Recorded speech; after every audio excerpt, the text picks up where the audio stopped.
prophecy says the next pope will be the last, and after him, Rome falls and Judgment Day begins. Another claims ancient giants, the Nephilim, aren't just real, but waiting to return through human genetic experiments, and the Vatican might know exactly when. And then there's the 3 days of darkness, where the sun vanishes, the power dies, demons walk the earth, and only a blessed candle can save you. These are the terrifying predictions found in the Vatican Archives. In the 1100s, an Irish bishop named Saint Malachi claimed he had a vision of every pope who would ever lead the Catholic Church. He wrote down 112 short phrases, each one describing a future pope. For centuries, people have tried to match the descriptions to real-life popes, and a lot of them line up a little too well. One was born during a solar eclipse, just like the prophecy said. Another had sun-related phrases tied to both his birth and his funeral. The list ends with one final pope, Peter the Roman. According to the prophecy, he shows up during a time of extreme turmoil, leads the church through its final moments, and then Rome is destroyed. Judgment Day follows. Pope Francis is widely considered to be number 111. That would make the new current pope the last one. The church doesn't talk about this list. It's not confirmed, but it's never been officially denied either, and some say it's buried in the Vatican Archives. But if Malachi's vision was real, there may be some terrifying changes in the very near future. The Bible briefly mentions the Nephilim, strange, giant offsprings of humans and the sons of gods. Most scholars chalk it up to mythology, but some believe there's more to the story and that the real details are locked inside the Vatican Archives. According to this theory, ancient texts hidden by the church claim the Nephilim didn't all die out. Some were sealed away, waiting for the world to change enough to bring them back.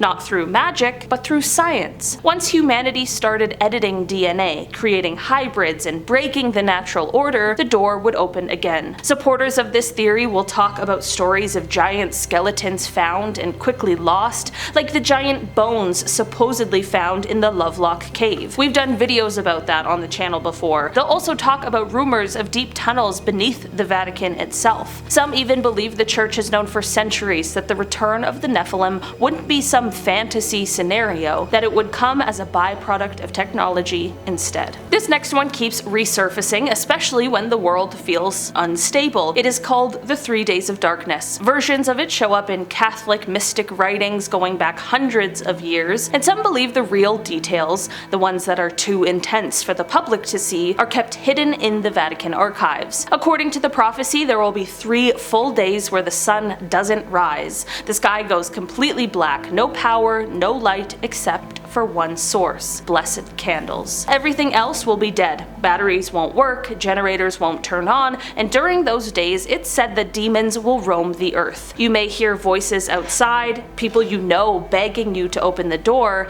but it won't really be them. Some say it's a punishment, others call it a purge. The point is, the story goes that you need to stay inside, stay quiet, and don't trust what you hear. The Vatican has never acknowledged the prophecy directly, but there have always been rumors that detailed instructions exist, stored away in case it ever happens. In 1917, 3 kids in Portugal say they saw the Virgin Mary and received 3 secrets. 2 were revealed over time, but the third, the Vatican sat on it for decades before finally releasing it in 2000. They claimed it was just a vision of a bishop in white getting killed surrounded by destruction, and that it symbolized the assassination attempt on Pope John Paul II. But a lot of people, priests, scholars, even one of the original witnesses, have said that wasn't the real secret, or at least not all of it. According to them, the real third secret was way worse: a future pope betraying the church, a war that could erase entire nations, a full-scale apocalypse. Supposedly, the real text is longer, pages, not paragraphs, and that it's been kept sealed in the Vatican Archives because revealing it would cause mass panic. The church denies this, saying what was released in 2000 was the entire thing,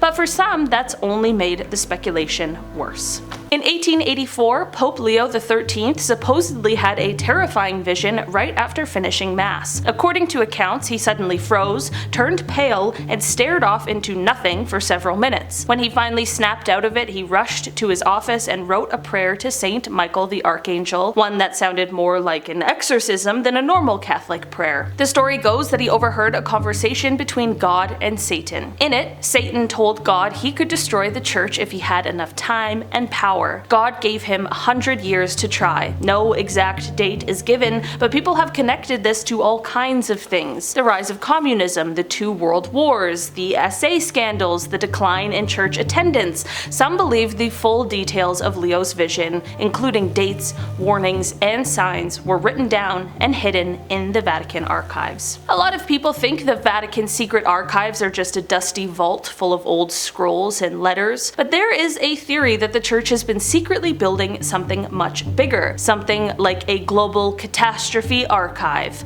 Not just religious writings and ancient prophecies, but modern documents too, classified government reports, scientific risk assessments, and files from intelligence agencies. Earthquakes, pandemics, nuclear threats, solar flares, any scenario that could end civilization. The idea is that the Vatican isn't just hoarding religious knowledge, but collecting potential doomsday scenarios from every corner of the world and locking them away. But why would they do that? Well, maybe it's to prepare for the worst, maybe about controlling, knowing what's coming before the rest of the world does. There are also rumors that this section includes predictions of disasters that haven't happened yet. Not just very vague prophecies, but actual detailed breakdowns of possible extinction level threats. Sounds insane? Sure, but if any group had the reach, time, and secrecy to build an archive like that, it would definitely be the Vatican. Father Pellegrino Ernetti wasn't your average priest. He was a Benedictine monk, an exorcist, and a respected scholar. But he also claimed something that sounded insane, that he helped build a machine that could see through time. He called it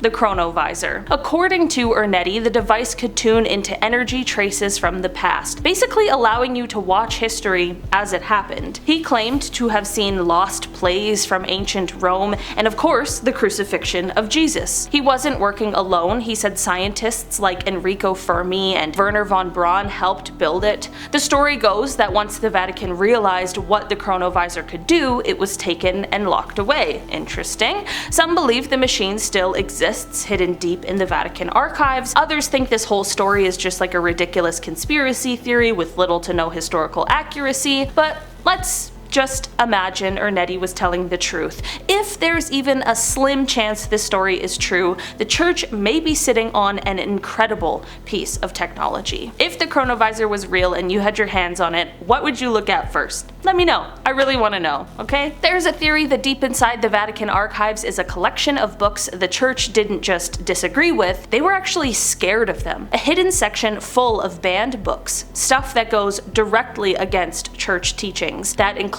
old Gnostic Gospels, ancient pagan writings, and stuff like ancient texts that claim Jesus wasn't divine or that he had children. There's also talk of banned books by scientists, philosophers, and historians who went against church teachings or exposed uncomfortable truths. And of course, they're said to be writing on the other end of the spectrum, books with detailed instructions on dark rituals and ancient magic. For years, there have been stories about how the Vatican knows more about extraterrestrial life than it lets on. Not just speculation, but actual contact, recordings, and ancient texts centering around aliens. The Vatican owns one of the most advanced observatories in the world on a mountaintop in Arizona. It's run by Jesuit astronomers. That alone raises some suspicion, at least. But some think that buried in the archives are ancient documents describing extraterrestrial beings and encounters with them that predate modern UFO sightings by hundreds, if not thousands, of years. Some say the church has already prepared a response for when alien life becomes public, a plan to reframe the discovery as part of God's creation, not a threat to it. Another big part of this conspiracy is that the Vatican's been quietly given info by governments